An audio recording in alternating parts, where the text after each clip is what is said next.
this is our law. In Thailand, we do have three important laws. One is Constitution, National Education Acts, and education for person with disability acts. That all three laws that guarantee all the every children should have the free education for 12 years. But we not just guarantee for the right to education. We guarantee that we have the words in the laws that inclusive education is our tool to get our children to be educated more. So this is I will show you a little bit about our office, the Office of Basic Education Commission, or we call the OBEC. The children should have the opportunity for develop to fulfill their right. So we focus on two things: the right and the quality. The right is mean every children, typical child, disabled and disadvantaged, they should get the education. For the quality, we focus on the three things: the students' competency and teacher, and the education institution, it means school, should have a quality for our education. I'm going to touch a little bit. I'm not going to go through that because our focus will be on the inclusive education. Who are the children with special needs in Thailand? We have two categories, two main categories. On the left side is the student with disability. We divide in 9 categories. You will see on the screen, and we have 10 categories for the children with disadvantaged children. Before I came here, I tried to analyze out of school in Thailand, our situation in Thailand, to see who are they, where are they, and why they out of school. You see, we have in students 0 to 20, we have almost about 19 million. And we have, I try to divide, we have political conflicts, we have the chronic disease, disabled, stateless, child poverty, migrant labor, orphan and remote area children. And they are already in the they have some number. You will see. I'm not going through that. But we have a problem with the education system. So some students have a health problem. They cannot access to the health service, so they cannot go to school. Some they have lack of resources, human resources, and sometimes it's about the human resource. Sometimes we have we have a problem with the attitude, knowledge, and skill to deal with the student with special needs. So they cannot go to the school. Maybe they drop out because we lack of the prevention system and support. So you see the drop out from the 2012 to 2014, but the number is decreasing. But we still have some number that inaccessible to any form of education. We have almost 250,000 students that are still out of school. This is, I will tell you a little bit our education system. So you see the yellow part. Yellow part is inclusive education. So we have a inclusive school. We have almost 24,000 schools. We provide education for students with special needs, almost 390,000 students.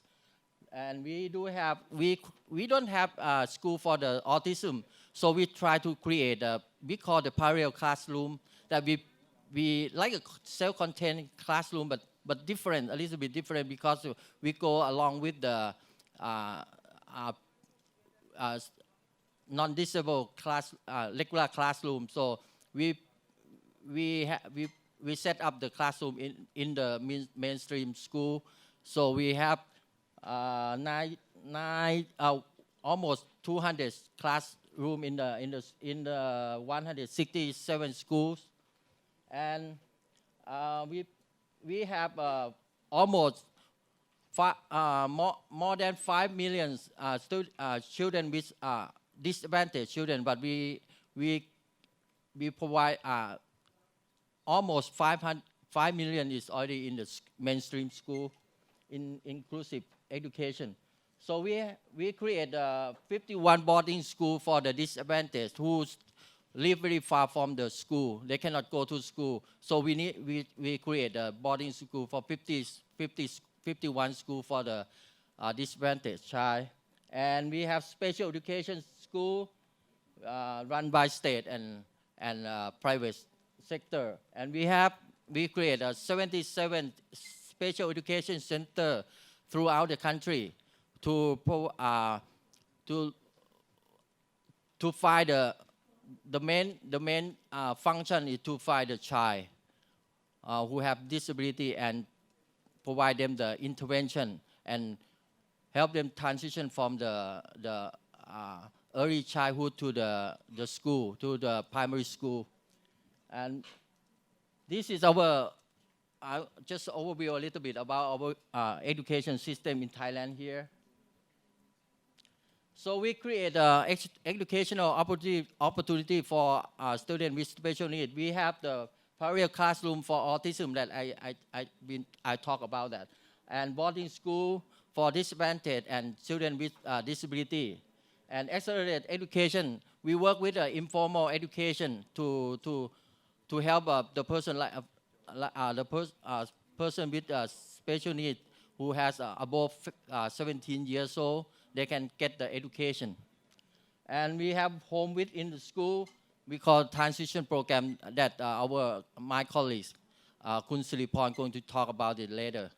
And inclusive education, we have a hospital-based education. And we also have the EFA-VI school. EFA-VI school is we create for the children who just to be, they already just to be troubled children. So instead go to the prison or go to the jail, we create the school for them. So now we have 55 students already in this school. So I'm going to talk about the inclusive education in Thailand. If you have some time, you should go to this website. This school we call the Pattanayan School. They're doing a very good job on inclusive education. They accept the children with hearing impaired, and they provide a sign language interpreter in the school, in the classroom. So very, very helpful. So if you have time, you should log in to this website and visit the school. You see the picture, we have the sign interpreter in the classroom. So for our inclusive education, this is I took from the UNESCO. This is a horizontal framework. So after the Salamanca statement in 1994, they agreed that to use inclusive education as a tool to get more students with special needs into the school. And in 2006, we had the CRPD. Thailand is the first country, I mean not the first, among the first country that signed the CRPD already. So inclusive education, aim of Thailand inclusive education is we try to help our students to access and participate and progress in school curriculum and expanded core curriculum or school activities by we use the principle of least restrictive environments. This is our aim for the inclusive education in Thailand. This is my student. I used to be the swimming coach for the national team. the swimmer is, he was my swimmer. I will show the figure about our service. We launched the inclusive education in 2004. I mean the official launch, but we started inclusive education from during the 1960 and 1970. We have some children with visual impairment. They go to the mainstream school, and we provide a resource. We call the resource teacher to help them to be able to study in the mainstream school. So we have we start for 2004. We start with about 8,600 students and 390 schools. And last year, we have almost 400,000 students within almost within 24,000 schools. And you see the number on in the middle. You see the majority of our students is specific learning disability. It means the student cannot read, like a dyslexia, dysgraphia, dyscalculia. So we have a big majority, and the small number is a hearing impairment is in the inclusive education in inclusive school, because we still have some problem to get the sign language interpreter to help in inclusive school. So we're including. I did talk about that. The other day I just put we have almost 41,000 students with it's not Thai. They are American immigrant. They don't have the ID number, so our government try to help those students to get the education. So we create we call every Thai every Thai people, we have the ID number. We have the 13 digits. So we create the G and put the number. So G means the student who from migrant who do not have never registered at never born, who do not born in Thailand. So we try to help them to get the education. So this is all the figure about. This is all about the picture of our inclusive education. So what we have learned is inclusive is not about trying to change our learners and to fit more conveniently in the school. I took this statement from the ENET. They defined inclusive education in 1998. So I think it's very like in Thailand. If you remember this picture, you see we have a lot of number of students with disability already in the inclusive education, but only the number that we done very good job, but the quality is different.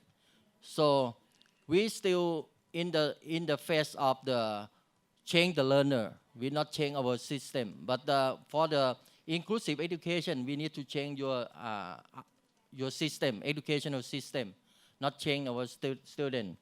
So inclusive education is not just simply mean that place the student with special needs in the school, but we need to have the support, and we need to change our school and education system. Our teacher and the community need to support and address about individual needs of the child. I think it's more important. In Thailand, still on this phase, so we need to work on more on that. And the other challenge is about the teacher. Our teachers is lack of experience in the inclusive education, and lack of experience dealing with now we have. If you see the number, we have big number of students with a severe disability already in the school. So we have 5 more minutes. Okay. It's difficult to include our students in the activity. We have some shortage of teacher aides. Dealing with the parents is another problem. And because in Thailand, they have to work. It's difficult, and when they bring sometimes very difficult to get the parent involved in the IEP, involved in their education. So very difficult for us. And teaching compassion. Sometimes in Thai culture, like we believe that we believe in sin, and we try to be good with the person with disability, like a pity, not from the right. And we call a lot of students, they need therapies. So it's very difficult when they go to the inclusive education. Very difficult to get the therapy that they need. I try to create this picture for easy to understand that the next step for our inclusive education. So you see the above picture, you see that we have a lot of the barrier. The students, when they go to the school, very difficult because when they try to transition from the from the childhood, want to go to the education, very difficult because the big barrier is the attitude and knowledge of the teacher and administrator. Some students, some parents will walk their child to the school. The school said, "No, we cannot accept your child because we don't have any teacher who be able to teach your child. We don't have any resources to help." And so a lot of students drop out. They never drop out. They just cannot go to school. Even though we have a good policy in Thailand, but we still have a problem with the implementation. So physical barrier, very difficult for the child with the physical disability to move around the school and to be able to participate in the school activity. Curriculum and instruction is another thing is inflexible, very difficult for teacher to be able to create to change the curriculum standards. And you see a lot of students with disability drop out, become the out of school children.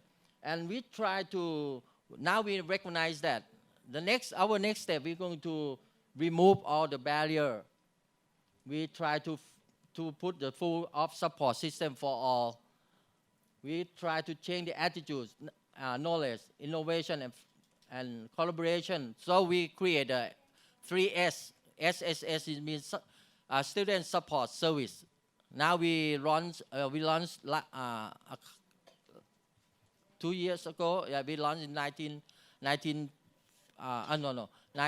2014.